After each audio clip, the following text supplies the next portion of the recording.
Bonjour à toi et bienvenue dans ce second module du pack ultime de la séduction. Je suis ravie de te retrouver pour qu'on passe encore une fois à un autre niveau. On a vu dans le premier module tout ce qui est lié au non-verbal et comment le non-verbal va te permettre de devenir une personne plus séduisante à travers par exemple ta posture, la position de tes yeux ou la façon dont tu vas traiter ta bouche.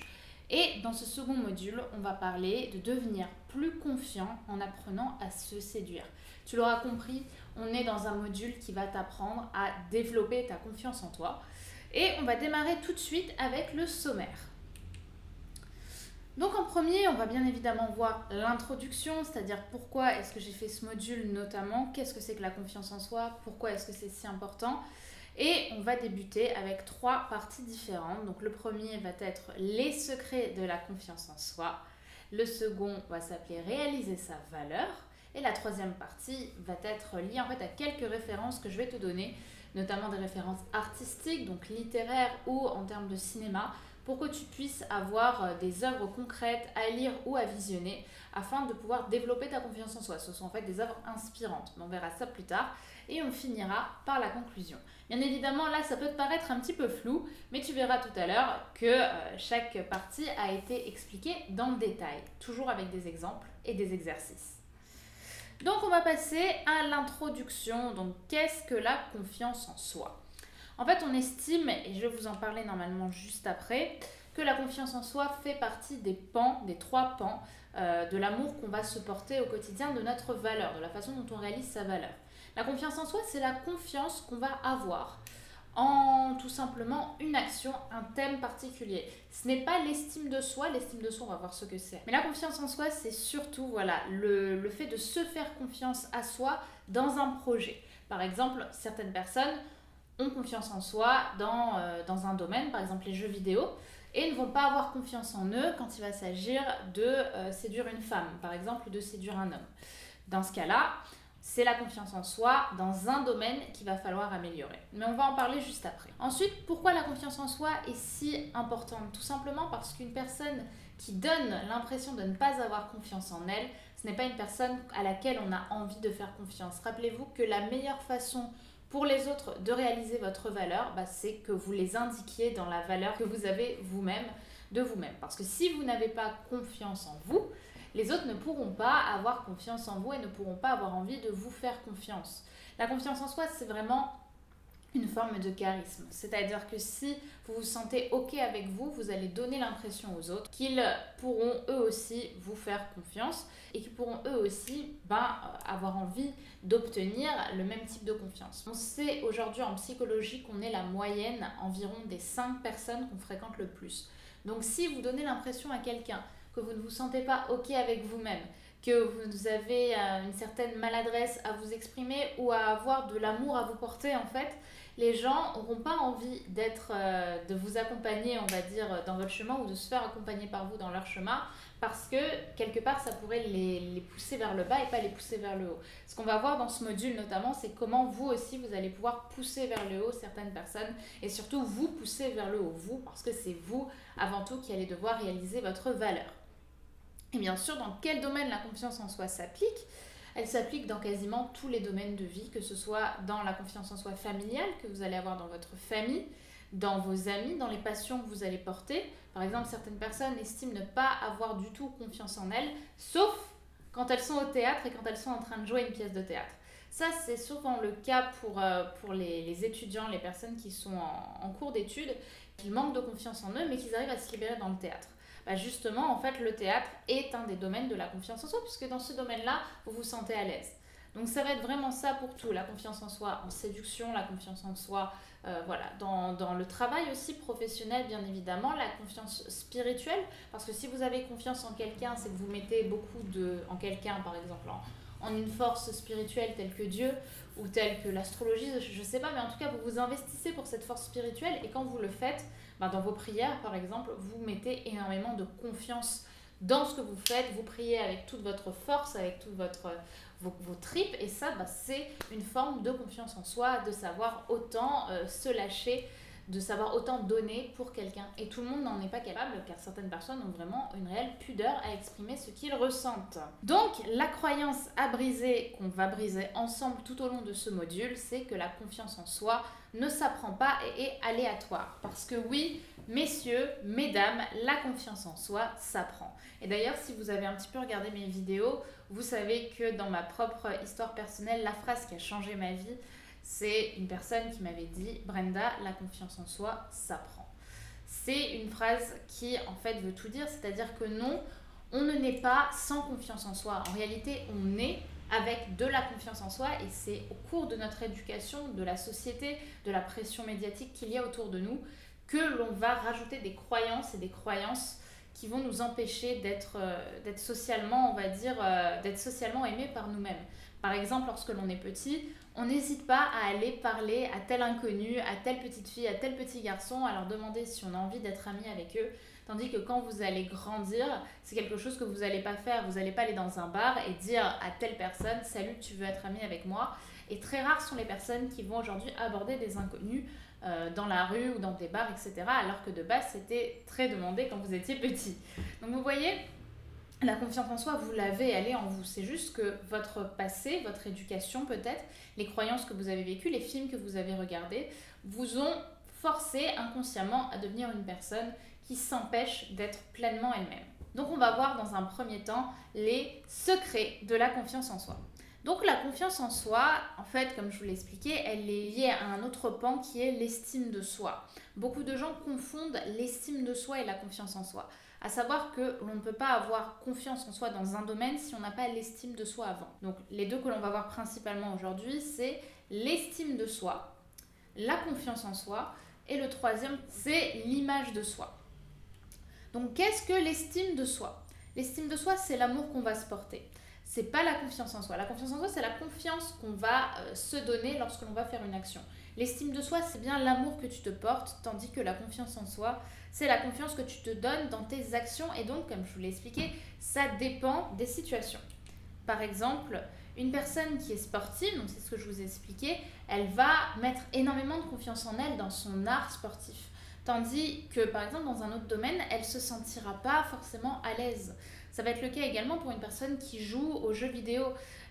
Lorsqu'elle joue aux jeux vidéo, elle est à fond dans son jeu vidéo, elle a une véritable confiance. Dans Call of Duty, par exemple, elle est vraiment dans l'instant présent, elle donne tout ce qu'elle a.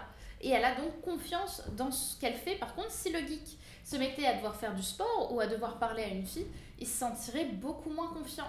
Et là, vous voyez que la confiance en soi, en fait, c'est vraiment un état qui dépend des situations. Évidemment, c'est pareil pour la studieuse, l'écrivain, la personne qui est très studieuse dans ses études, qui a une véritable confiance dans ce qu'elle est en train de faire, qui étudie avec confiance. Elle a peut-être un peu plus de mal à aller aborder quelqu'un dans la rue ou à aller, je sais pas, chanter dans un karaoké. Ce qu'elle fait, par contre, c'est qu'elle a réellement confiance quand elle étudie. Dans ces situations où vous vous sentez extrêmement confiant, vous êtes extrêmement confiant avant tout parce que vous vous aimez. Parce que dans ces moments-là, vous appréciez la personne que vous êtes, vous appréciez d'avoir autant de confiance dans le domaine dans lequel vous êtes en train d'agir. Donc l'estime de soi va être vraiment différente. Donc ce que je veux vous expliquer ici, c'est que l'estime de soi, elle est bien plus forte que la confiance en soi, puisque quelque part, si vous vous aimez de base, vous allez pouvoir vous faire confiance dans différents domaines. Par contre, vous ne pourrez pas vous faire confiance si vous ne vous aimez pas. Et les gens qui estiment avoir une grande confiance en eux et ne pas s'aimer, ce sont généralement des personnes qui jouent un rôle. Je me rappelle de beaucoup d'étudiants qui se disaient voilà, moi je suis comme ça, non mais moi personne ne m'atteint, etc. Mais en réalité, c'était des gens qui ne s'aimaient pas, qui ne s'appréciaient pas, qui ne s'estimaient pas à leur juste valeur. Et dans ces cas-là, la confiance en eux qu'ils avaient, c'était une confiance en eux qui était superficielle, qui était complètement fortuite. Ce que je vais vous expliquer dans ce module, c'est vraiment comment développer de l'amour pour vous et comment à partir de cet amour, vous allez pouvoir vous faire confiance au quotidien. Donc, les secrets de la confiance en soi, c'est avant tout la zone de confort. Parce qu'en gros, la confiance en soi, avoir confiance en soi et donc comment s'aimer en se faisant confiance, ça va souvent être lié au fait de sortir de votre zone de confort. La zone de confort, c'est justement là où on se sent en sécurité, c'est-à-dire avec nos amis, avec notre famille, dans notre travail. Notre zone de confort, c'est vraiment les endroits où on se sent confiant de base. Par exemple, pour beaucoup de gens, la confiance en soi, la zone de confort est liée à leur routine, c'est-à-dire le métro, boulot, dodo. Combien de personnes aujourd'hui vous connaissez qui ne sont pas heureux par exemple dans leur travail, mais qui ne veulent pas le quitter parce que justement, ils sont dans une routine, c'est une zone où on se sent en sécurité, on a notre CDI, on a l'argent qui rentre tous les mois, mais on n'est pas forcément heureux. Pourtant, on va choisir la sécurité par rapport à notre bonheur. Et ce que je vais vous apprendre, c'est plutôt de choisir votre bonheur, vraiment ce que vous avez envie de faire, plutôt que de choisir la sécurité qui ne va pas vous rendre heureux. Donc, acquérir de l'estime de soi et de la confiance en soi va bien sûr vous amener à sortir de votre zone de confort et c'est ce qu'on va définir juste après. Donc, plus on sort de sa zone de confort, plus bien sûr on prend confiance en soi, on prend confiance en qui nous sommes parce que par définition, si vous sortez de votre zone de confort, c'est que vous vous faites assez confiance pour vivre dans un environnement qui ne soit pas sécuritaire. Donc évidemment, la zone de confort, on va le voir au fil de ce module, ça peut être quelque chose qui est même très simple, mais qui va juste vous amener à sortir de votre zone de confort pendant quelques secondes. Si vous êtes étudiant, cela va être par exemple de lever la main en cours. Lorsque vous êtes dans une réunion professionnelle avec votre boss, par exemple, ça va être d'oser proposer votre idée, ce que vous n'avez pas forcément l'habitude de faire avant. Évidemment, là, ce sont des petits objectifs et sur grande échelle, ça va être par exemple de quitter votre famille pour faire un voyage autour du monde, si vous en avez envie, d'atteindre vos objectifs au quotidien ou même de façon vraiment sur le long terme, tels que parfois c'est quitter l'homme de sa vie ou quitter la femme de sa vie parce qu'on ne se sent pas heureux avec elle, qu'on sait qu'on n'a pas les mêmes projets mais on a envie de rester parce qu'on l'aime, mais qu'on sait au final que c'est pas la bonne personne pour nous. Dans ce cas-là, oui, c'est des risques qui sont plus grands, c'est des zones de confort dans lesquelles on sort. Mais comme on le dit souvent, chez Attitude Séduction et chez Morning c'est la société pour laquelle je travaille à côté, le plus grand des risques, c'est de n'en prendre aucun. Ça, on va le voir juste après. Donc voilà, la confiance en soi, comme je vous l'ai dit, c'est se faire confiance. Et c'est se faire confiance dans une zone dans laquelle vous n'êtes pas en sécurité. En fait, ça je ne vous l'ai pas expliqué dans le module, mais je vais vous le dire quand même à voix haute. La sécurité, c'est l'essence même de notre survie. C'est-à-dire que l'être humain est né sans force particulière. C'est-à-dire que face à un ours, seul, on n'a pas beaucoup de chances de nous en sortir, par exemple. Là, je vous parle vraiment d'un point de vue préhistorique. Et ce qui nous a sauvés, ce qui a fait maintenir la race humaine, c'est l'instinct de survie et le fait d'avoir créé la conscience. C'est la conscience. Du moins, ça c'est à mes yeux, mais c'est quelque chose qui a été plutôt démontré de façon philosophique. C'est la conscience que l'on a, le fait d'avoir réussi à conscientiser, à avoir créé le langage, qui fait que l'on a réussi à s'en sortir et à communiquer avec l'autre. Mais du coup, c'est réellement la sécurité qui est un peu dans notre instinct de survie, parce que si on n'est pas dans un aspect sécuritaire, notre logique d'être humain, inconsciemment, c'est qu'on va mourir. Donc inconsciemment, on a l'habitude depuis la préhistoire de penser que dès que l'on est dans un environnement dans lequel on n'est pas en sécurité, dans lequel on n'a pas construit quelque chose de sécuritaire, on va mourir. Et bien évidemment, la croyance que je vais vous inviter à briser au quotidien, maintenant, ça va être que non, vous n'allez pas mourir en sortant de votre zone de confort. Bien évidemment, je sais que c'est très facile à dire, mais que c'est bien plus difficile à faire, et que ça va vraiment vous amener, vous, à sauter un petit peu dans le risque, et de savoir prendre des risques. Et vous verrez que c'est en agissant et en voyant les résultats des risques que vous allez prendre que vous allez être vachement fier de vous. Donc, comment sortir de sa zone de confort? Ça va vous amener à connecter à différentes choses qu'on va voir ensemble. Ça va être connecté à vos objectifs, de connecter à vos rêves, à vos envies, à vos peurs. Alors pourquoi est-ce que c'est si important de connecter à ces choses-là? Parce que très souvent, ce sont vos objectifs que vous vous empêchez d'atteindre à cause de la peur. C'est-à-dire que si vous n'aviez pas peur, je pense que vous feriez beaucoup plus de choses, par exemple, dans votre vie. Ça va être, par exemple, la peur de sortir de sa routine. Ça va être la peur du regard des autres, la peur du risque, la peur de perdre ce que l'on a pour l'instant. Si ce sont vos peurs qui déterminent votre vie, vous allez souvent vivre une vie dans laquelle vous ne vous sentirez pas OK. Donc, ce que je vais vous demander, c'est vraiment de connecter à ce que vous voulez vraiment et de conscientiser ce que vous voulez vraiment pour votre vie.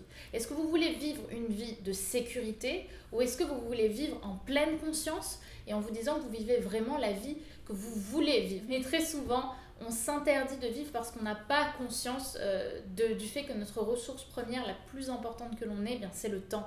Le temps, on n'en a pas indéfiniment, même si beaucoup de gens pensent que l'on en a indéfiniment. Alors que non, notre compteur tourne. Quand vous demandez à des gens qui regrettent leur vie, la plupart répondent oui, malheureusement. C'est-à-dire qu'ils se rendent compte qu'ils ont trop écouté leur peur, qu'ils n'ont pas assez écouté leur cœur, qu'ils n'ont pas assez écouté les risques qu'ils devraient prendre et ils meurent souvent, malheureusement, en n'étant pas aussi heureux qu'ils l'auraient voulu. Donc ce que je vous invite vraiment à faire, c'est connecter et conscientiser à 2000% vos objectifs, vos rêves, vos envies et de conscientiser vos peurs. Et on va voir comment vous allez pouvoir déstructurer vos peurs pour agir tout simplement. Donc la question à vous poser, c'est qu'est-ce que vous ne vous autorisez pas à faire? Donc je vous invite vraiment à vous poser cette question. Souvent là, je pense, si vous êtes derrière votre écran, que vous avez tout de suite une idée inconsciemment, une idée qui vous est venue et vous l'avez eue et là vous vous dites non, vous essayez de la rejeter parce que vous savez qu'elle vous fait peur justement et qu'elle vous inviterait à prendre un risque ou à prendre des risques. Vous n'avez pas forcément envie d'en prendre tout de suite. Mais pourtant, c'est cette idée-là qui vous est venue inconsciemment, qui est peut-être le sens propre de ce que vous avez envie de faire et qui vous aidera à prendre confiance en vous. Je sais que ça vous terrorise, mais croyez-moi, c'est le jour où vous prenez une nouvelle décision que votre vie change. Donc l'exercice que je vais vous inviter à faire, c'est à vous demander quel homme ou quelle femme de valeur voulez-vous être. Donc ce que je vous invite à faire, c'est vraiment prendre un petit bout de papier, même un beau bout de papier, une belle feuille blanche, et d'écrire quel homme de valeur je souhaite devenir et quelle femme de valeur je voudrais devenir ou je souhaite devenir. Et vous allez faire des petits tirets, comme ça, tirer par tirer, par tirer, par tirer. Vous allez écrire, je veux être un homme plus altruiste qui aide les autres au quotidien. Vous allez écrire, je veux être une femme plus valeureuse qui ose dire ce qu'elle pense aux gens. Et vous allez écrire, voilà, je voudrais, donc, quel homme ou quelle femme de valeur vous voulez être. Et vous écrivez tirer par tirer une femme qui est ta, un homme qui est ta. Et donc, ça va vraiment vous amener à comprendre comment vous allez pouvoir conscientiser les objectifs. Bien évidemment, là, tout de suite, je ne suis pas en coaching pur avec vous, donc je ne peux pas vraiment personnaliser à 2000% l'objectif que vous pouvez atteindre. Donc, une fois que vous avez finalement cet objectif en termes de qualité, cet objectif qui est théorique, par exemple, si vous êtes une femme, vous souhaitez devenir une femme courageuse qui ose prendre des décisions et qui ose donner son avis, par exemple, à son patron, bien ce que vous allez faire, c'est juste après mettre une flèche et transformer cette théorie en acte. Comment vous allez pouvoir agir sur cette problématique que vous avez. Donc par exemple, dans le cas où ce serait être plus courageuse, ça va être par exemple lors de votre réunion du vendredi midi avec votre patron, c'est oser lui dire juste je ne suis pas d'accord avec vous ou juste je pense qu'on pourrait faire différemment. Je ne suis pas d'accord avec vous, c'est peut-être un peu trop fort pour une première fois, mais dire par exemple je pense qu'on pourrait faire autrement. Juste dire cette phrase-là, et bien sûr après la personne va vous demander d'agir un peu plus. Ou si vous voulez vous sentir plus courageuse, ça va être peut-être, comme on l'a vu dans le module 1, le non-verbal, oser regarder votre patron dans les yeux, etc., etc. Bref, de transformer votre objectif théorique, c'est-à-dire d'être une femme plus ambitieuse ou d'être un homme plus sexué par exemple avec les femmes afin d'éviter de sortir d'entrer dans la friend zone. Vous allez transformer cet objectif théorique en objectif pratique et voir comment vous allez pouvoir maintenir des actions et définir des actions pour passer à la vitesse supérieure, tout simplement. Maintenant, on va parler de l'autre grand secret de la confiance en soi qui est la cohérence entre vos pensées, vos paroles et vos actes. Alors, qu'est-ce que la cohérence? La cohérence, c'est la façon dont vous allez vous sentir aligné. C'est-à-dire, ce que je pense, je le dis, ce que je dis, je le fais. Et c'est comme ça qu'on arrive à atteindre une certaine forme de confiance en soi lorsque l'on est cohérent et aligné. Donc typiquement, ça va être une fois que vous avez conscientisé vos objectifs, comme on l'a vu dans l'exercice juste avant, que vous avez conscientisé vos objectifs théoriques et vos objectifs pratiques, ça va être de passer de la théorie à l'action. Donc maintenant que vous l'avez dans la pensée, le but va être déjà de l'aligner à la parole, c'est-à-dire de le dire, de ne pas rester uniquement dans la pensée, d'assumer votre envie à 2000%, donc par la parole, de prendre un nouveau tournant dans votre vie, d'atteindre tel objectif. Et ensuite, par la parole, le plus dur va être d'agir, mais c'est l'acte qui va être le plus important. Et ça, je vais vous en parler juste après, normalement. Pour vous expliquer un petit peu comment fonctionne la cohérence, je vais vous donner un exemple. C'est l'exemple d'une personne qui est complexée, qui en a marre de son corps, par exemple, qui mange trop, va avoir la pensée de vouloir perdre du poids, de vouloir mincir. Pour ça, par exemple, elle va devoir faire plus attention à son alimentation et plus attention à son activité sportive. Donc, elle va le penser, elle va le dire. Donc, elle va dire, voilà, je veux perdre du poids, je veux mincir, je veux passer à l'action et je vais agir pour. Et après, il y a l'acte. Et l'action, c'est généralement là où on crée l'incohérence, c'est vraiment entre la parole et l'acte. C'est-à-dire que à partir de ce que vous allez dire, vous n'allez pas forcément agir sur le long terme. Par exemple, cette personne va faire attention à ce qu'elle mange pendant 1 jour, 2 jours, 3 jours, 1 semaine, 2 semaines. Et après, elle va avoir ces démons qui vont revenir parce que la tentation est là. Que l'ennemi de la cohérence, comme on le voit juste après, ce sont les excuses. Et du coup, elle va s'empêcher d'être pleinement cohérente. Alors que quand elle le faisait, généralement, elle était fière d'elle, puisque voilà, elle était vraiment dans la cohérence, elle était fière de ce qu'elle faisait. Et pourtant, elle va créer face à cette cohérence une incohérence à partir d'un moment. Donc le but pour vous, ça va être d'être parfaitement aligné, parce que sinon, justement, une fois qu'il y a une incohérence, on perd confiance en soi, parce que ça veut dire qu'on ne se fait pas assez confiance pour atteindre son objectif. Donc l'exemple du complexé, pour moi, c'est un des meilleurs exemples que je puisse vous donner. Et ce que je vous conseillerais de faire, c'est de tout simplement utiliser des objectifs physiques, pratiques, que vous allez pouvoir avoir sur le long terme. C'est-à-dire que cette personne, par exemple, peut-être que si elle avait profondément envie de mincir, elle s'est tout de suite donné à fond en enlevant tous les sucres, tous les glucides et en allant 4 fois par semaine à la salle de sport. Sauf que à cette vitesse-là, vous n'allez pas pouvoir tenir très longtemps et que cette personne aurait peut-être pu y aller plus doucement. Comme je dis souvent, il vaut mieux aller plus loin qu'aller plus vite. Et cette personne aurait pu se prendre un programme alimentaire plus léger, plus doux, et faire moins d'heures de sport par semaine, mais sur lesquelles elle aurait tenu sur le long terme. Parce que la cohérence, c'est pas quelque chose que vous devez faire dans la qualité, c'est quelque chose que vous devez faire dans la quantité. C'est-à-dire pour moi, une bonne cohérence, c'est à partir du moment où on agit.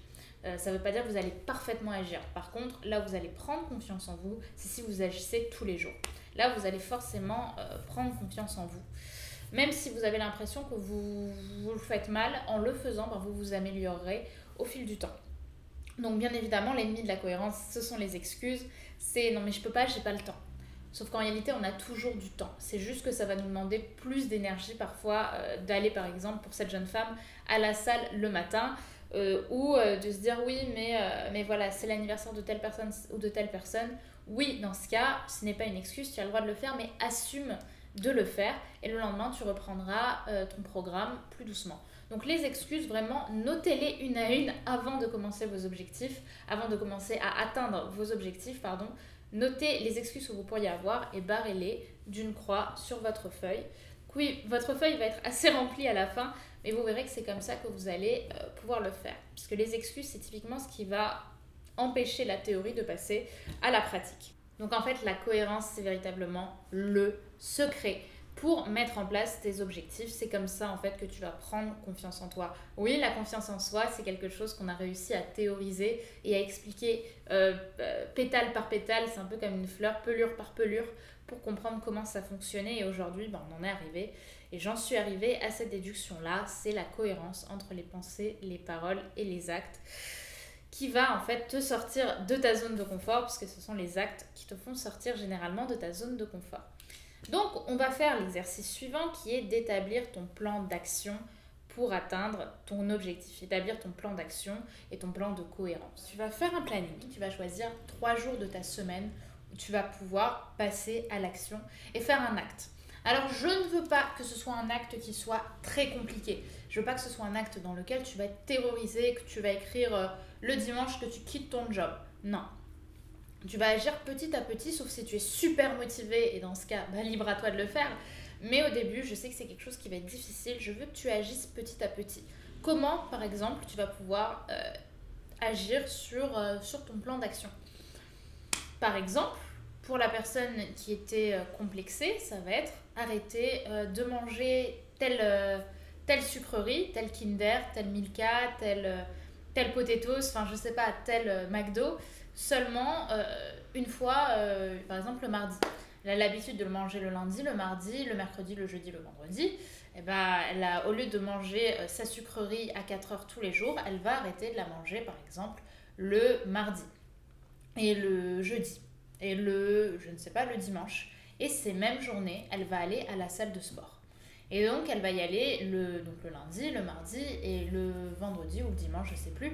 Le but va être qu'elle n'y aille pas tous les jours, qu'elle n'aille pas trop vite. Comme je vous l'ai dit, le but, c'est pas d'aller vite, le but, c'est d'aller loin. Si votre objectif, par exemple, c'est d'arrêter de fumer, ça va être d'arrêter, par exemple, 2 cigarettes par jour le mercredi ou 2 cigarettes par jour le vendredi, etc. Bref, vous allez agir et demandez-vous comment vous pouvez agir pour atteindre davantage votre objectif. Si vous voulez arrêter de fumer, ça va peut-être être aussi de vous renseigner sur les patchs, de vous renseigner sur les réunions anti-tabac, sur les associations anti-tabac que vous avez autour de vous, etc. Et de mettre en place vraiment ce plan d'action. Ce plan d'action, vous allez me le coller. Vous allez me le coller quelque part dans votre maison, à bien en évidence. Moi, je l'ai mis dans ma chambre, personnellement. Mon propre plan d'action est dans ma chambre. Dès que je me lève, je ne peux pas le rater. Ça me permet vraiment d'entrer dans de la motivation dès le début. Dès que je vois pourquoi tu veux atteindre cet objectif, tout de suite, forcément, j'ai de la motivation à fond. Donc, je vous conseille de le coller vraiment sur votre armoire, dans votre cuisine, quelque part, mais vraiment quelque part où vous n'allez pas le rater. Si vous ne regardez pas votre frigo tous les jours, ne le mettez pas sur votre frigo. Mettez-le quelque part où il sera mis en valeur, parce que c'est ce plan d'action qui va vous suivre. Si votre plan d'action, c'est d'écrire un roman, vous devez pouvoir lire votre progression chapitre par chapitre, votre progression en écriture chapitre par chapitre tous les jours. Donc je veux que tous les jours, même les jours où vous n'agissez pas, vous soyez capable en tout cas de lire cet objectif et que cet objectif fasse maintenant partie de votre quotidien. Donc le dernier secret de la confiance en soi, c'est le cercle vertueux. En fait, la confiance en soi, c'est un état d'esprit qui découle de l'estime de soi. Donc forcément, plus vous allez agir sur vous, plus vous allez agir sur vos objectifs, plus vous allez vous aimer pour ça. Ça peut paraître bête, mais beaucoup de gens se rendent compte qu'ils n'ont pas pris conscience de ça. Mais plus vous allez agir pour vous, plus vous allez vous aimer. Et plus vous allez vous aimer, plus vous allez vous faire confiance. Et plus vous allez vous faire confiance, plus vous allez agir en profondeur et agir dans la difficulté afin d'être pleinement heureux. Parce que bien évidemment, le sens de votre vie, c'est avant tout d'être heureux et de vivre des émotions positives. Donc, une fois que vous êtes dans cet état d'esprit, la réussite vous amènera à la réussite, forcément, puisque vous êtes en train d'agir, même imparfaitement, eh bien, en continuant d'agir, vous allez amener à vous sentir plus fort et donc à être plus déterminé. Et en étant plus déterminé, vous allez agir de façon plus qualitative. Et plus vous allez agir de façon qualitative, plus vous allez être fier de vous. En revanche, je veux que vous soyez dans l'action imparfaite, c'est-à-dire que je ne veux pas que vous soyez trop dur envers vous-même ou que vous soyez constamment dans le perfectionnisme. Vos actions, même si vous avez l'impression d'échouer, là où votre compteur de réussite va jouer, ça va être vraiment dans votre action. Le fait d'avoir agi, le fait d'avoir abordé par exemple telle femme pour vous messieurs, d'avoir osé le faire, même si la femme derrière vous a dit non, vous ne devez pas voir ce non comme un échec en fait pour votre prise de confiance en vous. En réalité, votre acte de réussite, c'est tout ce qui dépendait que de vous. C'est pareil pour vous mesdames. Votre acte de réussite, votre estime de vous se prendra si vous agissez et si cette action en fait ne tient qu'à vous. Donc c'est pas par rapport aux conséquences de ce qu'il peut avoir sur d'autres personnes. Si votre objectif par exemple c'est d'être plus sociable mesdames, votre objectif doit être vraiment d'agir là-dessus, pas d'attendre une réponse positive de la personne qui est en face de vous, de l'inconnu qui est en face de vous, parce que ça ne dépend pas de vous. Donc, ce que je veux, c'est que vous soyez uniquement dans le critère de réussite qui soit l'action. Donc, la réussite amène la réussite, puisque une fois que vous allez gagner en estime de vous, vous allez vous sentir de plus en plus confiant, et donc vous allez avoir de plus en plus envie d'agir sur votre vie, d'atteindre de plus en plus des objectifs, et vous allez entrer dans un cercle vertueux. En plus de ça, il y a le pouvoir fulgurant de l'attractionnisme. Je vous l'ai mis en gros, en rouge et en souligné, parce que l'attractionnisme, c'est une loi qui dit que plus vous allez vouloir quelque chose, plus la vie va vous l'amener autour de vous. Ce que je pourrais vous donner comme exemple, c'est notamment Lucille, ma rencontre avec ma coach, Donc certains la connaissent peut-être, Lucille qui est donc coach mais aussi influenceuse, une coach sportive que je voulais absolument rencontrer depuis qu'elle était sur les réseaux sociaux. J'ai été très admirative de cette jeune femme, sauf que bien évidemment, j'étais une fan parmi tant d'autres. Sauf qu'un jour, j'ai osé demander un coaching avec elle et quand on s'est eu au téléphone, j'avais tellement eu envie avant de créer un lien avec elle parce que je l'aimais profondément et que je sentais qu'on avait vraiment quelque chose d'intéressant à faire ensemble que en fait les mots que j'ai utilisés, mon cerveau y était préparé et on a tout de suite créé en fait un lien et elle m'a dit que j'ai été la seule cliente qu'elle a rencontrée avec qui elle a vraiment créé une amitié aussi forte que la nôtre quand on s'est connus. Donc vous voyez, l'attractionnisme, c'est vraiment déterminer profondément ce que vous voulez. Agir, attention, il faut agir pour, et vous verrez qu'au fur et à mesure, la vie vous amènera des choses par le biais en fait de votre cerveau, puisqu'on ne maîtrise que 20% de notre cerveau. Votre cerveau sait ce que vous voulez et va vous créer une forme de GPS qui va vous amener à atteindre en fait votre objectif. En tout cas, il va vous amener des indices qui vont vous permettre de mieux en mieux à atteindre votre objectif. Mais attention, ça reste une loi spirituelle.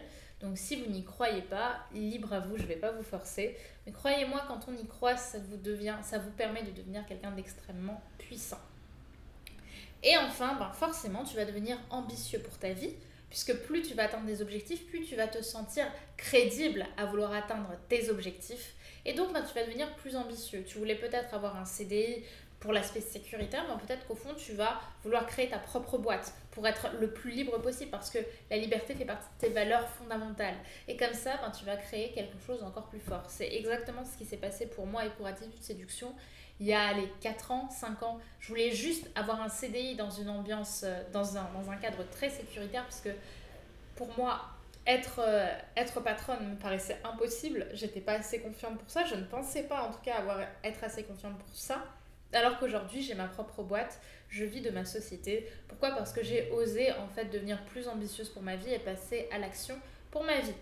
Donc, on en a fini pour les secrets de la confiance en soi. On va passer à la seconde partie. Maintenant, ce que je veux que vous réalisiez, c'est vraiment que la confiance en soi, en fait, découle de l'estime que vous allez avoir de vous-même. Et l'estime que vous allez avoir de vous-même va passer par tous les actes que vous allez pouvoir mettre en place et qui vont vous sortir de votre zone de confort. Et c'est à force de sortir de votre zone de confort afin d'être un maximum cohérent entre vos pensées, vos paroles et vos actes que vous allez atteindre une forme de cercle vertueux et agir sur votre vie, tout simplement.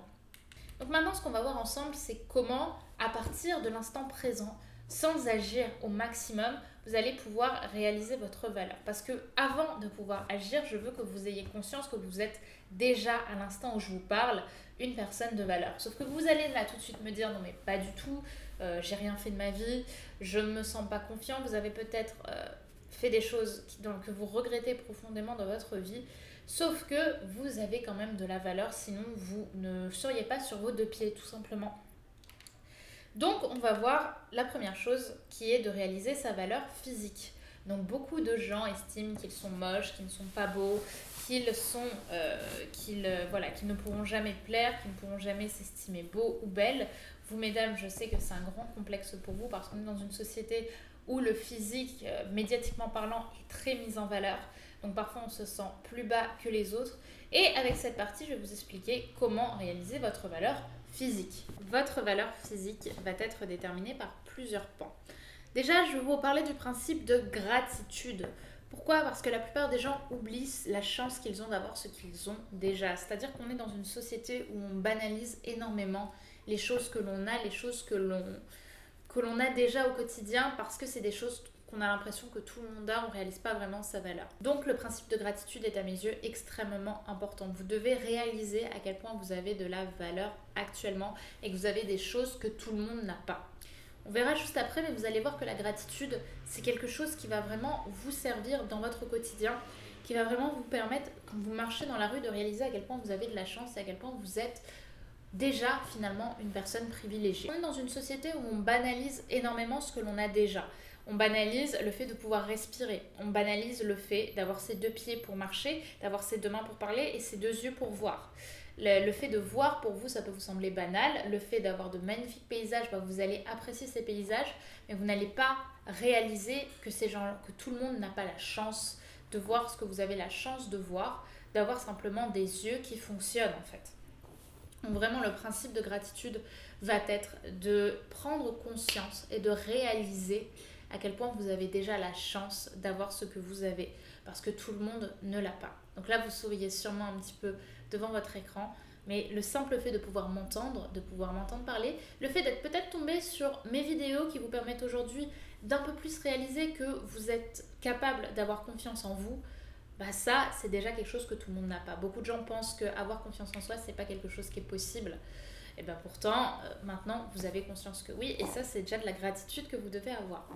Ça va être également le fait de voir la vie du côté du verre à moitié plein. C'est-à-dire que l'être humain se concentre toujours sur ce qui ne va pas et jamais sur la quantité de choses qui va bien. Lorsque vous passez une journée, vous allez au travail, tout se passe bien au travail, vous n'avez pas eu de bouchon le matin, vous avez votre patron vous félicite pour ce que vous avez fait, vous gérez vos contrats, vous passez un bon déjeuner, vous avez peut-être même une offre promotionnelle où vous allez déjeuner avec vos collègues de travail, tout se passe bien dans le meilleur des mondes, vous êtes fiers de ce que vous avez vécu aujourd'hui, en tout cas vous n'êtes pas forcément fiers, mais vous n'avez pas passé une journée qui soit désagréable, vous reprenez la voiture, tout se passe bien, vous trouvez une place devant chez vous. Vous partez de la voiture, vous arrivez devant votre immeuble et là, bam, vous marchez sur une grosse crotte de chien et vous allez pousser un énorme juron et vous rendre compte que votre vie est pourrie. Vous allez rentrer chez vous, voir la personne qui est chez vous si vous habitez avec quelqu'un et la seule chose que vous allez lui dire quand elle va vous demander comment s'est passée votre journée, c'est « Ah putain, je viens de marcher sur une merde, j'en ai marre ». Et là, forcément, bah vous vous rendez compte que tout ce qui s'était passé avant, vous l'avez complètement omis pour juste mettre en valeur ce qui vous a provoqué des émotions négatives. Pourquoi ? Parce qu'on va toujours se concentrer sur ce qui va nous provoquer des émotions et on ne se rend pas forcément compte et on ne réalise pas assez que parfois vivre des émotions positives, bah, c'est le fait de simplement passer une journée simple, banale, qui va juste nous faire du bien.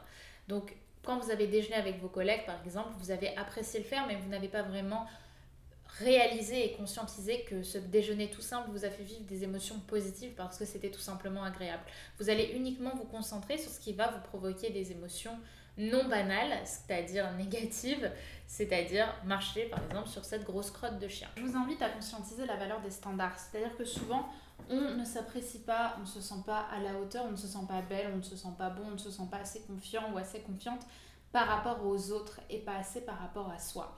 Je me souviens notamment d'une anecdote que j'ai eue avec une de mes clientes qui s'appelle Déborah, que j'embrasse, qui était très complexée par son corps parce qu'elle estimait avoir des formes et elle se trouvait trop grosse, pas assez belle, elle se disait se répugner dans le miroir. Je m'en souviens, et ce que je lui avais fait dire, c'est est-ce que si tout le monde faisait ton poids ou si tout le monde était plus gros que toi, comment tu te sentirais ? Et en réfléchissant, elle m'a dit si tout le monde était aussi gros que moi, bah, je me sentirais normale. J'ai dit exactement. Parce que la plupart des gens ne se rendent pas compte qu'ils se sentent pas assez bien ou pas assez confiants, ils ne s'aiment pas assez par rapport aux autres. Donc si vous avez un complexe physique, je vous invite avant tout à réaliser si tout le monde était comme vous, comment est-ce que vous vous sentirez ? Si la société, la norme, c'était d'avoir des formes, c'était d'être très maigre, c'était de ne pas avoir de barbe, c'était d'être imberbe, comment est-ce que vous vous sentirez ? Et là, généralement, ce qu'on me répond, c'est je me sentirais normale, je pense. Pourquoi ? Parce que la plupart du temps, on ne se sent pas bien par rapport aux autres, par rapport à la norme. Parce que dès qu'on est là ou dès qu'on est là, on ne se sent pas forcément à l'aise. On ne se sent pas forcément comme les autres. Et quand on est différent, on a l'impression de s'auto-rejeter.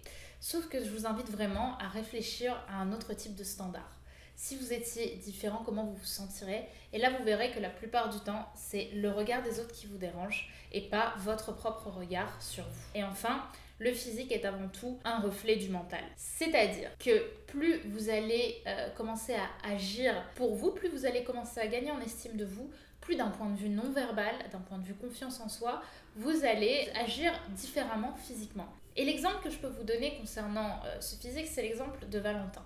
Valentin, c'est une personne que j'ai fréquentée qui m'a dit, Brenda, de base, c'était pas du tout mon style de femme.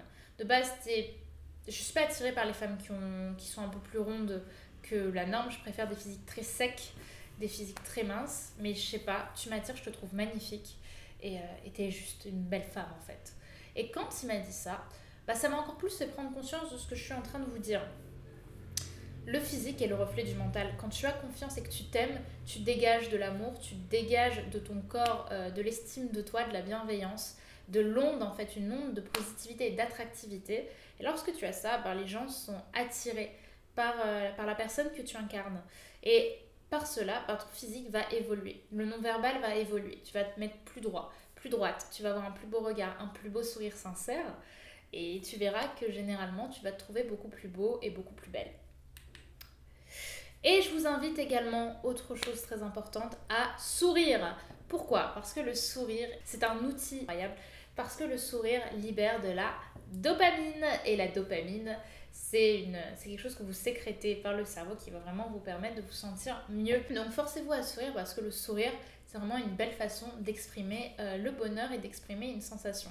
Le cerveau a fait un ancrage sur ce genre de choses, c'est-à-dire que plus vous allez sourire, plus vous allez être heureux. Parce que le sourire est synonyme de bonheur pour le cerveau et donc pour l'inconscient. Au niveau des exercices que je vous invite à faire, je vais donc vous inviter à écrire une lettre de gratitude.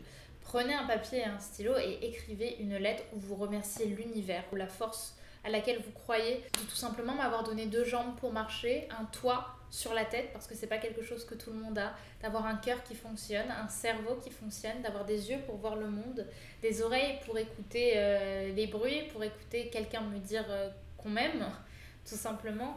Ça va être aussi d'avoir un frigo chez soi qui est rempli, ou d'avoir même un frigo qui n'est pas trop rempli mais qui nous permet de nous nourrir, parce que c'est pas quelque chose que tout le monde a. Et faites ça indéfiniment pour tout ce que vous avez et tout ce qui a de la valeur.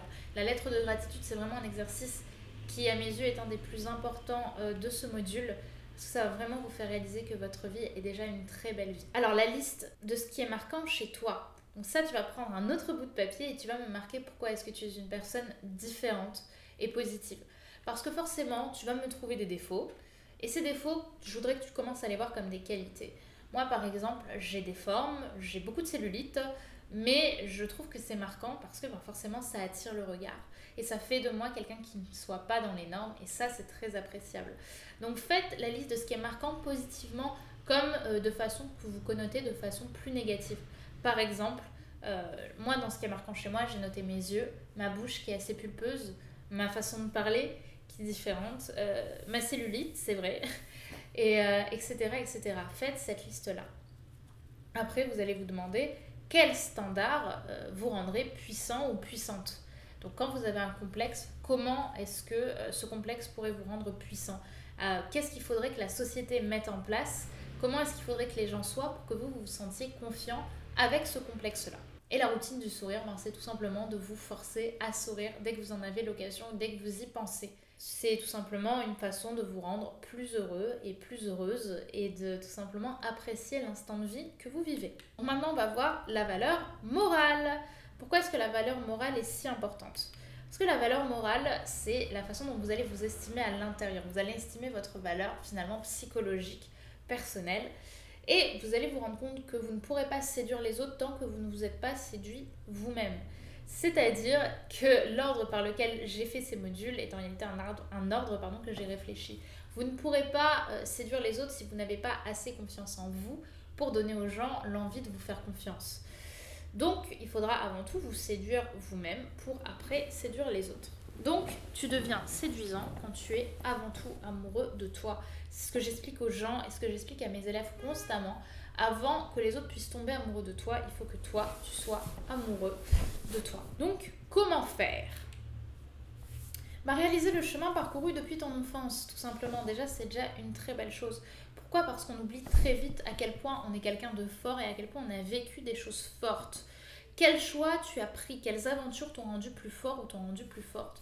Tu as, je ne sais pas, peut-être 20 ans, 30 ans, 40 ans, 50 ans. Ça fait 20 ans, 30 ans, 40 ans, 50 ans que tu es sur la planète Terre. Et depuis toutes ces années, tu t'es pas dit à un moment, mais waouh, en fait, j'ai vécu des choses de dingue et j'ai survécu à des choses de fou comme je sais pas, que ce soit le divorce de tes parents quand tu étais petit, que ce soit la perte d'un emploi, que ce soit, je ne sais pas, le fait de t'être retrouvé à devoir élever tes enfants alors que ton mari t'a quitté, ou que cette fille que tu aimais tant, qui te plaisait tant, elle t'a dit non, qu'elle ne t'aimait pas, elle t'a rendu plus bas que terre, mais aujourd'hui tu t'en sors et tu te bats pour ça. Et ça, c'est le chemin que tu parcours, c'est tout ce que tu as fait en 20, 30, 40, 50 ans d'existence, c'est déjà incroyable. Refais le fil de ta vie. Je veux que tu fermes les yeux là et que tu t'imagines ta vie. Tu t'imagines tout ce que tu as vécu depuis que tu es gosse, depuis que tu es né, depuis que tu as conscience des choses. Regarde tout ce que tu as fait, regarde tout ce que tu as accompli et tu verras que la liste, elle est déjà très longue. Prends le temps de le faire. Prends vraiment le temps de le faire. Et évidemment, ta valeur morale va se construire à travers les objectifs. C'est l'exercice qu'on a fait avant. Quel est l'homme et la femme de valeur, ou la femme de valeur d'ailleurs, que tu veux devenir. Donc vous allez devoir vous poser certaines questions. Et ces questions, ce sont les suivantes. Qu'est-ce qui m'anime? Qu'est-ce qui m'incarne? Qu'est-ce que je représente? De quoi je suis fait? Posez-vous ces questions-là et répondez-y. Qu'est-ce que je veux représenter comme valeur dans ma vie? Qui j'ai envie d'incarner? Quelle Caroline? Quel Jean-François? Quel Marie, quel Jean-Pierre, quel Louis, quel Alexandre, quelle Capucine j'ai envie de représenter? Quelle est cette personne qui est en moi et que je veux incarner? Faites la liste des valeurs que vous voulez incarner. Posez-vous ces questions. Qu'est-ce que j'ai envie de vivre? Qu'est-ce qui m'incarne? Pourquoi est-ce que je veux me réveiller le matin? Donc pour réaliser sa valeur morale, il y a bien évidemment un secret. C'est savoir comment tu veux réaliser ta vie. C'est-à-dire que je veux que tu détermines réellement et profondément la vie de tes rêves. Quelle personne tu as envie d'incarner? Quel rêve tu as envie d'atteindre? Comment, si tu devais m'écrire ta vie dans 5 ans, tu voudrais la voir? Comment est-ce que tu aimerais vivre? Qu'est-ce que tu aimerais? Tu aimerais déménager de ta ville actuelle? Tu aimerais avoir une maison? Tu aimerais avoir des enfants? Tu aimerais avoir un mari? Tu aimerais avoir une femme? Tu aimerais avoir un chien? Tu aimerais vivre d'un autre travail? Tu aimerais être entrepreneur? Tu aimerais être créatrice de mode? Je ne sais pas, mais en tout cas, tu as une vie de rêve. La vie actuelle, si tu regardes ce pack, c'est généralement qu'elle ne te convient pas à 200%. Où est-ce que tu as envie d'arriver? Détermine, ferme les yeux, détermine la vie de tes rêves. Évidemment, ça va aussi jouer sur ton plan d'action pour l'atteindre. Pour ça, tu vas déterminer un plan d'action pour atteindre la vie de tes rêves. Je vais t'expliquer comment faire un plan d'action. Ne pas avoir peur d'être trop ambitieux. Oui, pourquoi? Parce que tout le monde commence petit. Si tu veux devenir le fondateur de ta boîte ou si tu veux racheter la société pour laquelle tu travailles, tu as le droit de le vouloir et tu as le droit d'incarner ces valeurs-là. Tout le monde commence petit. Comme je le dis souvent, dans une voiture, le plus dur, c'est pas de passer de la 4e à la 5e. La vitesse la plus puissante dans une voiture, c'est pas la 5e, vous le savez. La vitesse la plus puissante dans une voiture, c'est la première, parce que c'est celle qui fait passer de l'arrêt complet de la voiture à la puissance du moteur, le fait de faire agir le moteur, le fait de passer à l'action en fait. Et c'est pour ça que c'est important. Et la réussite médiatique n'est pas la réussite vécue, c'est-à-dire que tout le monde aujourd'hui dans les médias va vous montrer la réussite des gens. Aujourd'hui, quand on voit Oprah Winfrey par exemple, c'est l'exemple que je donne souvent, vous l'avez lu dans mon micro-guide je pense, lorsque l'on voit Oprah Winfrey, on se dit que c'est une femme incroyable. On dit d'elle que c'est une des femmes les plus charismatiques du monde, qu'elle a été nommée une des femmes les plus influentes des États-Unis. Je crois même que c'était la femme la plus influente des États-Unis. Et on va vraiment la noter et la connoter comme une femme incroyablement puissante et incroyablement charismatique et confiante. Sauf que ce qu'on ne dit pas, c'est que cette réussite présente, elle n'a pas été toujours le cas. Oprah Winfrey, quand elle était plus jeune, elle s'habillait avec des sacs de pommes de terre tellement elle était pauvre et les gens se moquaient d'elle. Elle a été violée par son oncle, elle a vécu une vie affreuse jusqu'à ce qu'elle prenne sa vie en main. Donc ce que je veux vous montrer, c'est que la société se concentre sur la réussite des gens et ne se concentre jamais sur le chemin parcouru vers cette réussite, pour cette réussite. Donc concentrez-vous, vous, sur le chemin que vous êtes en train de parcourir. On n'arrive pas au sommet en un claquement de doigts. C'est quelque chose qui va vous demander du temps, du travail. Et pour ça, vous allez pouvoir décomposer votre vie de rêve en plusieurs petites étapes que vous allez atteindre jour après jour, étape après étape et action après action. Donc l'exercice qu'on va faire ensemble, que je veux que vous fassiez en tout cas pour tout simplement arriver à atteindre cette vie de rêve et réaliser votre valeur morale, ça va être l'exercice de la décomposition. Donc ça peut vous faire sourire je pense parce que ce titre est très particulier, la décomposition. En réalité c'est une arme surpuissante, c'est-à-dire que vous allez prendre votre vie de rêve et dans cette vie de rêve vous avez forcément un objectif sur le long terme, un gros objectif qui peut actuellement vous paraître impossible. Si votre objectif c'est clairement de fonder votre propre boîte, là actuellement vous n'avez pas d'économie pour, vous ne pourrez peut-être pas toucher le chômage, je ne sais pas. Bref, vous ne pouvez pas actuellement partir de votre travail pour fonder votre société par exemple. Et donc là tout de suite créer votre société c'est impossible. Ok, c'est impossible. Mais vous allez pouvoir décomposer votre objectif en petites étapes. Et je veux que ces étapes, vous les notiez une par une. Et c'est comme ça que vous allez atteindre tout simplement votre gros objectif à la fin. Un coureur, il ne commence pas tout de suite en faisant un coureur d'endurance. Il ne va pas tout de suite atteindre un objectif d'endurance de 20 minutes. Il ne va pas commencer, alors qu'il n'a jamais fait de sport, à courir 20 minutes. Ou pareil pour une personne qui fait un marathon. C'est étape par étape qu'on y arrive. C'est d'abord en faisant 1 km, 2 km, 3 km, 10 km, 5 km, etc., etc., qu'on arrive un jour à faire 42 km. Pour la décomposition, ça va être d'abord, première étape par exemple, si vous voulez quitter votre job, la première étape que vous allez devoir, c'est peut-être mettre de côté 200 € tous les mois, si vous en avez l'occasion. Ça va être d'attendre de pouvoir toucher le chômage, etc. Et ça, vous allez me les noter étape par étape afin de décomposer votre gros objectif en plein de petites étapes que vous allez atteindre au fil du temps. Donc maintenant, on va voir les ressources qui peuvent vous aider à améliorer votre valeur morale. Donc bien évidemment, il va y avoir avant tout vos échecs. Alors vous devez sûrement vous demander pourquoi je vous dis ça, parce que les échecs, c'est plutôt des choses dont on garde un mauvais souvenir, mais en réalité, ce sont vos échecs qui vous ont amené à devenir la personne que vous êtes aujourd'hui. Comme le dit Anthony Robbins, qui est un des plus grands coachs au monde, si j'avais eu la vie dont j'avais rêvé, je ne serais pas la personne que je suis aujourd'hui. Et c'est tellement vrai.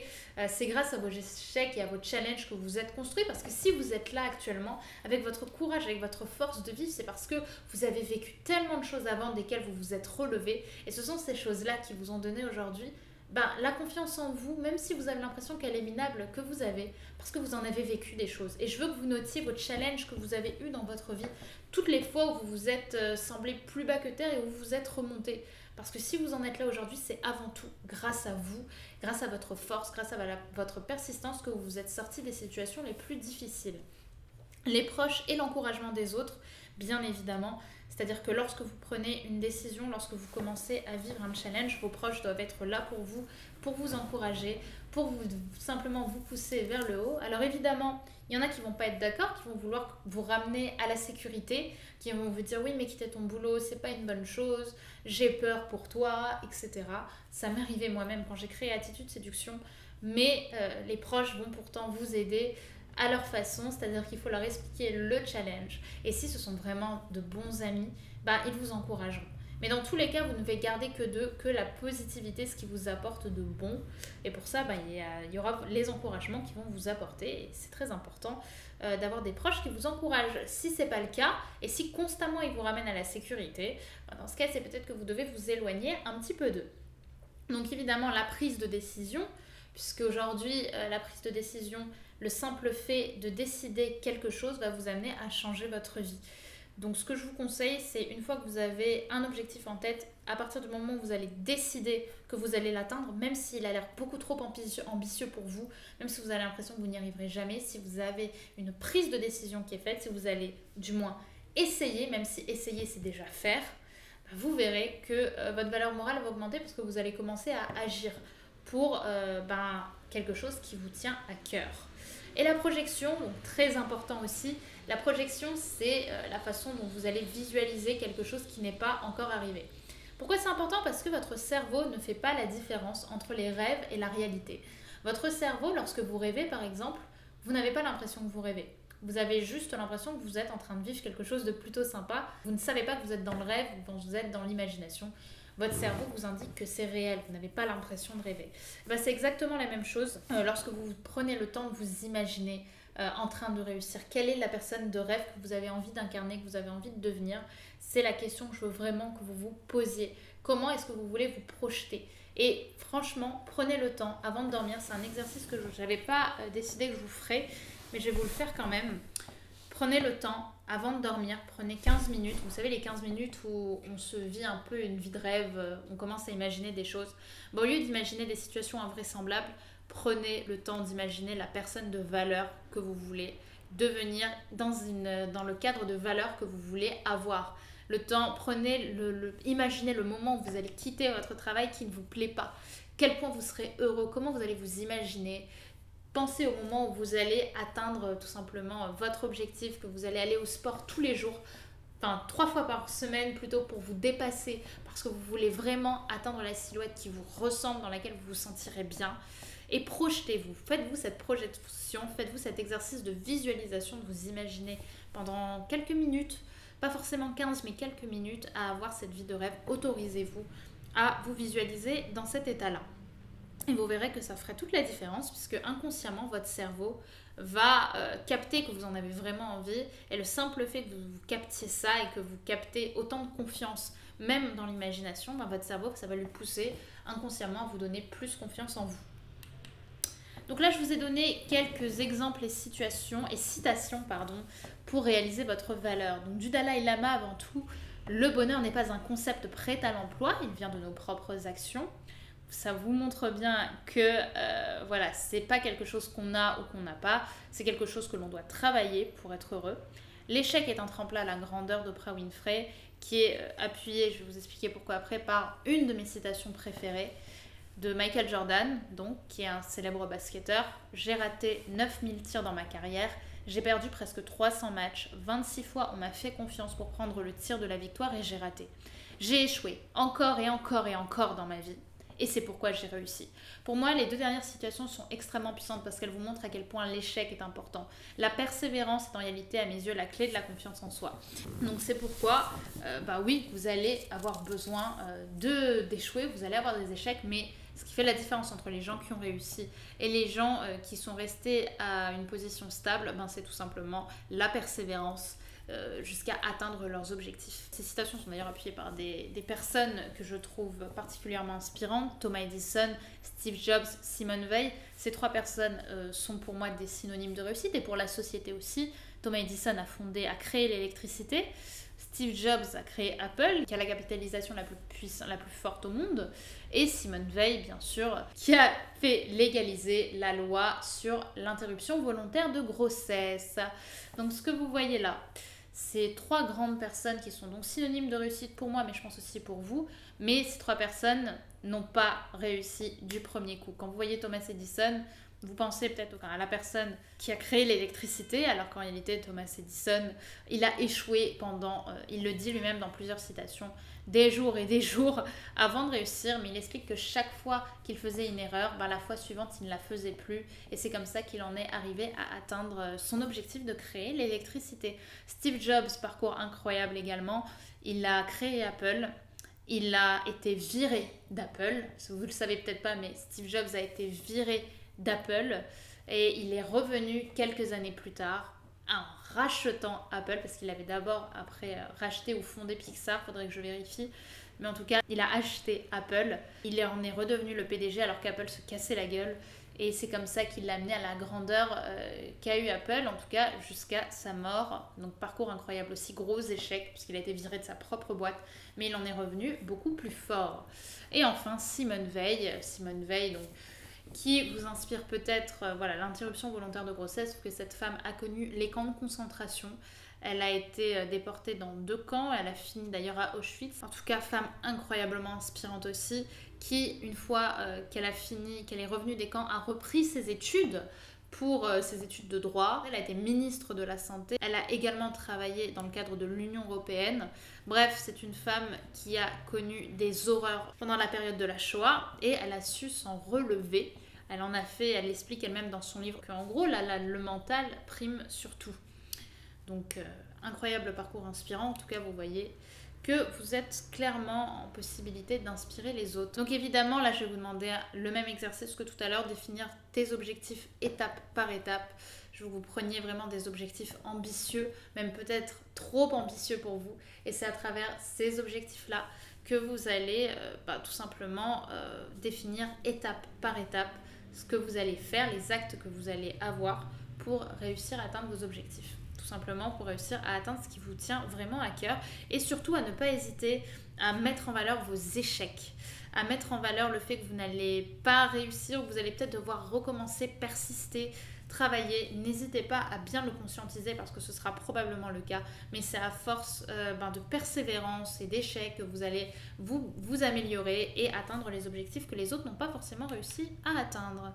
Maintenant, on va voir ce qui est lié au regard des autres, parce que un des grands problèmes des gens pour atteindre leurs objectifs, c'est le regard des autres. Moi-même, je pensais que ce seraient les autres qui satisferaient ma valeur et que c'était en fait par les autres que je serais heureuse. C'est parce que les autres me diraient que je suis douée ou parce que les autres m'aimeraient que je réussirais à m'aimer. Sauf que malheureusement, c'est pas comme ça que ça marche et aujourd'hui, je le sais bien. C'est parce que vous allez réussir que les autres vont vous admirer et ce sera pas l'inverse, croyez-moi. Et surtout, rappelez-vous d'une chose, c'est que dans la vie, généralement, vous devrez soit satisfaire le regard des autres, soit vous satisfaire vous-même. Vous arriverez rarement à satisfaire les deux. Je pense que c'est le cas pour tout le monde. Si vous vous satisfaisez vous-même, les autres auront tendance à vous critiquer pendant que vous allez agir avant d'atteindre votre réussite. Et si vous satisfaisez les autres, généralement, vous ne satisferez pas vous-même parce que vous resterez dans un cadre sécuritaire. Donc, l'état d'esprit que je veux que vous ayez pour pouvoir éviter les moqueries, c'est tout simplement d'assumer vos actions, d'assumer ce que vous faites.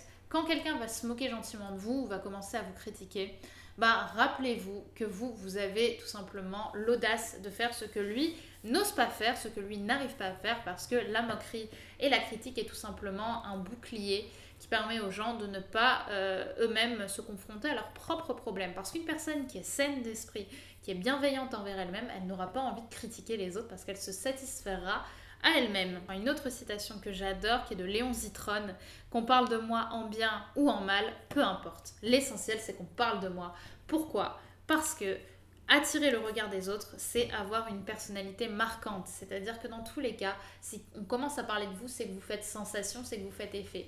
Que l'on vous critique ou que l'on vous admire, dans tous les cas, c'est que vous marquez les gens. Et croyez-moi, tout le monde a envie d'être différent. Tout le monde a envie d'être quelqu'un d'inspirant ou quelqu'un de marquant, quelqu'un de différent. Et c'est pourquoi je vous encourage à ne pas faire comme les autres tant que ça ne vous rend pas malveillant et que ça ne détériore pas tout simplement la liberté ou le bonheur des autres. Donc quelques références maintenant que je vous avais promises, donc des livres incroyables et des films tout aussi merveilleux. Donc avant tout le conte philosophique de Laurent Gounel, L'homme qui voulait être heureux.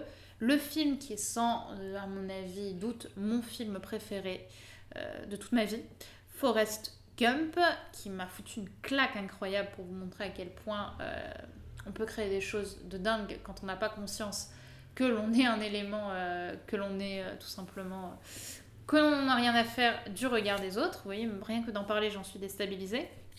Je vous parlerai de pouvoir illimité après. Le documentaire Happy, qui parle du bonheur, il est notamment disponible sur Netflix et qui explique les différentes visions du bonheur que l'on peut avoir. Vous pouvez être ce que vous voulez être, de Paul Arden, qui est aussi un très bon livre, mais un peu plus branché business, marketing, mais que j'ai trouvé très sympa. Comment se faire des amis. Alors le titre peut vous faire rire, mais ce livre parle un petit peu de la meilleure façon de créer des relations. Il est juste incroyable aussi, je vous le conseille. La recherche du bonheur, bien évidemment, avec Will Smith, qui parle aussi de persistance, comment faire face aux échecs. Très très beau film. I'm Not Your Guru, qui est un documentaire disponible sur Netflix d'Anthony Robbins, donc du plus grand coach au monde actuellement. Il a coaché notamment Nelson Mandela, Usain Bolt, je crois aussi.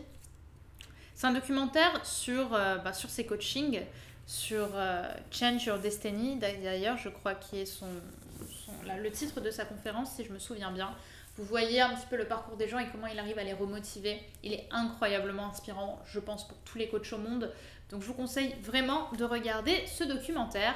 Et bien évidemment, le livre qui a changé la vie de dizaines de personnes, Pouvoir illimité, qui est donc le livre d'Anthony Robbins référence, qui est tout simplement incroyable et qui vous emmènera vers les secrets de la confiance en soi. Ce livre est extrêmement puissant, il a aidé énormément de personnes à prendre conscience que la confiance en soi s'apprenait, et je pense qu'il sera, cette formation en tout cas est très complémentaire à ce que vous allez en apprendre.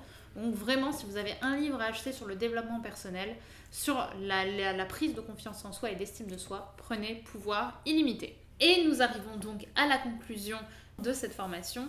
J'espère que vous avez un petit peu pris conscience que la confiance en soi s'apprenait, surtout la confiance en soi personnelle. Dans les prochains modules, on va parler séduction et sexualité. Mais déjà, en tout cas, pour ce second module, surtout, partagez-nous votre objectif sur le groupe Facebook. Rappelez-vous que nous sommes une communauté. On est ensemble, on est au max du max motivés à atteindre le meilleur de nous. Donc partagez-nous votre plan d'action, votre objectif, on est ensemble. Et j'espère que vous aurez tout simplement compris que oui, la confiance en soi s'apprend et que vous êtes capable d'atteindre tout simplement vos objectifs et d'aller plus loin que l'échec. Parce que l'échec, vous avez deux solutions face à lui. Soit vous restez dans l'immobilité, soit vous avancez même imparfaitement. Mais comme le dit un certain Alex Wagner, pour qui je travaille chez Morning Kiss, il vaut mieux avancer imparfaitement que rester parfaitement immobile. Je vous souhaite une très belle journée et je vous retrouve tout de suite pour le module numéro 3. Et cette fois, on parle de relations hommes-femmes.